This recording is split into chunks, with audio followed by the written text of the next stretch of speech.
Olá, como vai você? Meu amigo, minha amiga, advogado criminalista que nos acompanha aqui no Instagram.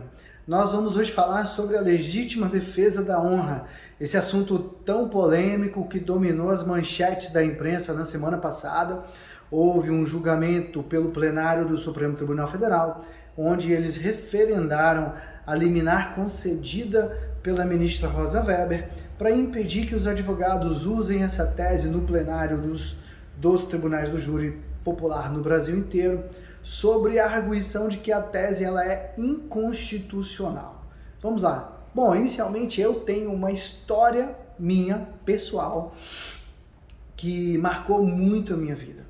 Eu era um jovem estudante de direito, sétimo período, tinha acabado de me inscrever como estagiário na Ordem dos Advogados, já trabalhava no escritório de advocacia do meu pai. Meu pai foi advogado criminalista por 52 anos, eu nasci dentro do escritório, né? E era o ano de 1999, quando chegou até ele um caso, um tribunal do júri popular, um julgamento, onde o réu seria julgado por tentar matar a sua própria esposa. Qual era a história? O que tinha acontecido com ele? O réu era um homem extremamente simples, vinha de um trabalho simplório, ele era maquinista da Companhia Vale do Rio Doce, aqui no estado do Espírito Santo.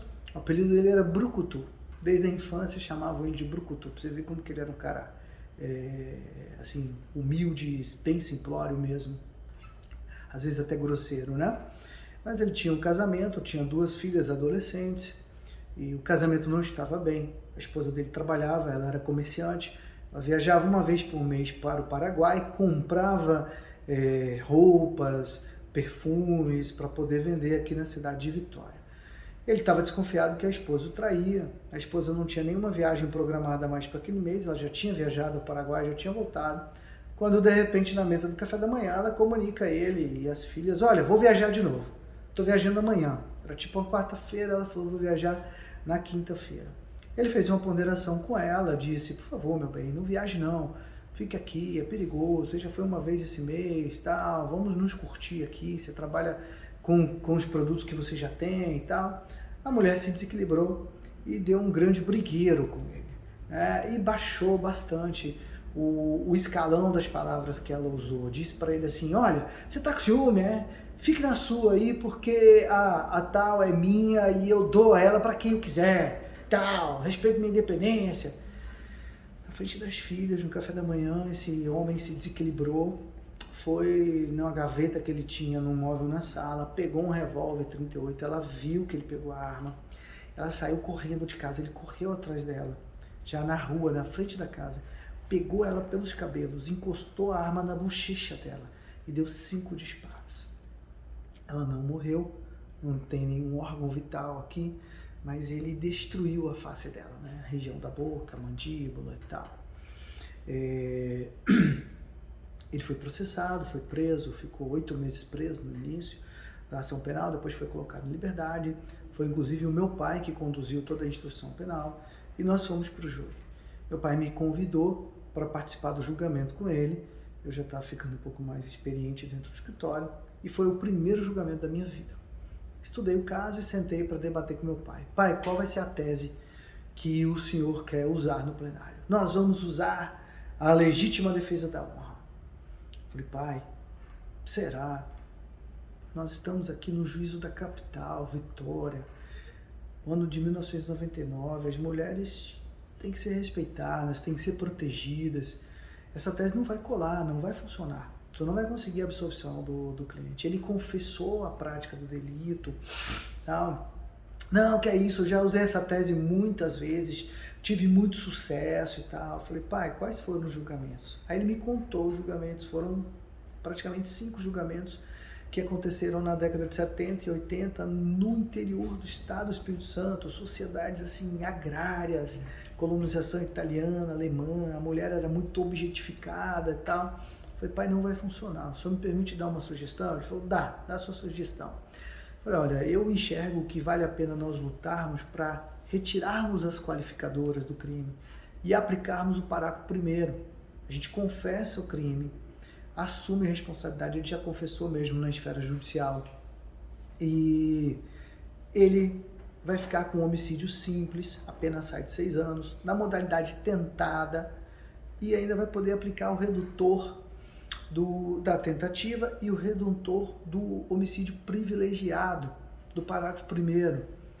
Não concordo não e tal, mas vamos pensar. Pai, você deixa eu fazer uma pequena sustentação oral defendendo essa tese?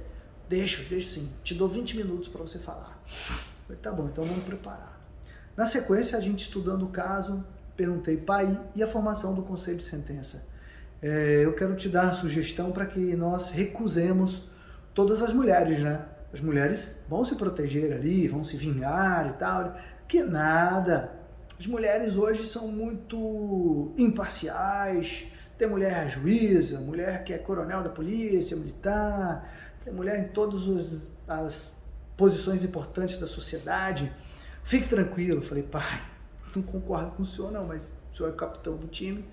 E aí na hora do sorteio, 6 mulheres e um jurado homem apenas. Pô, nós fomos para o combate, foi bem interessante. Durante a defesa oral do meu pai, eu conseguia perceber a fisionomia de repúdio dos jurados daquela tese, né? E depois eu fiz uma breve exclamação, reconstruindo os fatos, reconstruindo o depoimento dele, da filha mais velha, o depoimento da mulher, onde ela assume as agressões também, ela foi ouvida em plenário, e a filha mais velha, que tinha 15 anos na época dos fatos, também foi ouvida em plenário. Nós reconstruímos tudo isso. Ainda teve um fato importante, que ele tirou 120 mil reais do fundo de pensão que ele tinha da Vale do Rio Doce. Ele sacou esse dinheiro e usou para pagar todas as cirurgias plásticas que foram necessárias para reconstruir o rosto da ex-mulher dele. Eles separaram, claro, né? Mas ele fez isso sem ordem judicial, sem nenhuma ação judicial. Ele fez isso por livre e espontânea vontade.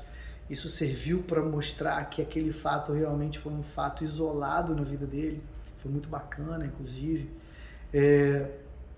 Então, na hora do julgamento, o Conselho de Sentença decidiu por repudiar por 6 votos a 1 a tese de legítima defesa da honra e aderiu à tese do homicídio simples, privilegiado, sem nenhuma qualificadora, por 4 votos a 3. Foi bem apertado, mas foi. Graças a Deus foi.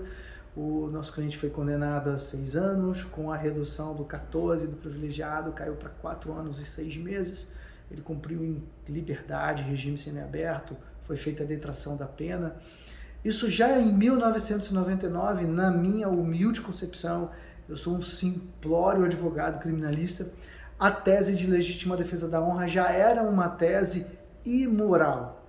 Era uma tese imoral. Agora, até os dias de hoje, eu defendo que ela é uma tese imoral. Eu nunca a defendi no plenário do júri.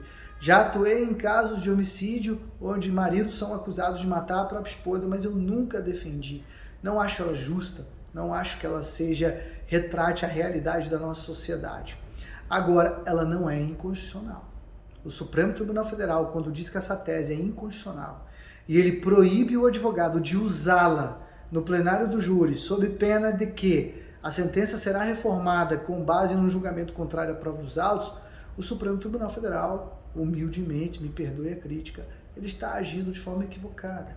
Ele está, inclusive, saindo da sua competência, porque ele não é legislador, ele está legislando, usando a justiça para legislar, para impedir o advogado de atuar. E hoje nós sabemos que o Conselho de Sentença pode absolver o réu, inclusive por misericórdia, por clemência. Quer dizer, ele pode dizer que o réu é culpado, praticou um crime, mas ele pode perdoar aquele réu, ele pode ter clemência do réu.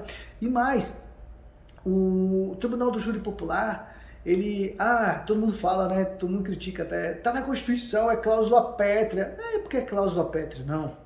Mas antes de ser cláusula pétrea, o Tribunal do Júri Popular, ele é a primeira e é a maior expressão de que você, cidadão brasileiro, vive num regime democrático de direito. Não existe democracia sem Tribunal do Júri Popular.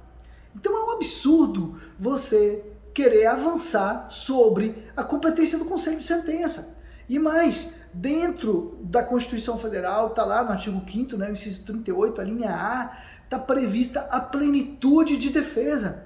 A plenitude de defesa vale tudo, vale até você falar que é culpado, confessar que é culpado e pedir que te perdoe. Então, a gente precisa observar isso com cautela, porque o Supremo está rasgando a Constituição Federal. Eu peço licença para dizer até que nós vivemos a pior formação jurídica de ministros do Supremo Tribunal Federal. Que saudade do Supremo de 10 anos atrás, ainda que tinha o Joaquim Barbosa, que na minha opção foi um péssimo ministro, ainda que tivesse ele, o Supremo navegava em mares melhores, na direção certa da preservação, da proteção da Constituição Federal. Hoje nós temos quem ali que preserva a Constituição Federal? Marco Aurélio de Mello e ministro Gilmar Mendes, um pouco do Dias Toffoli, mas esses três estão oscilando.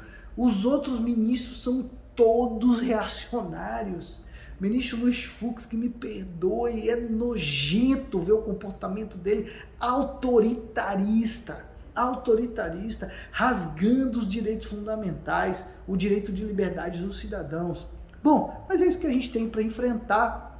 Fica aqui registrado a minha opinião, né? Minha experiência de vida com a tese da legítima defesa e mais a minha opinião, sim, no final, de que ela não é inconstitucional.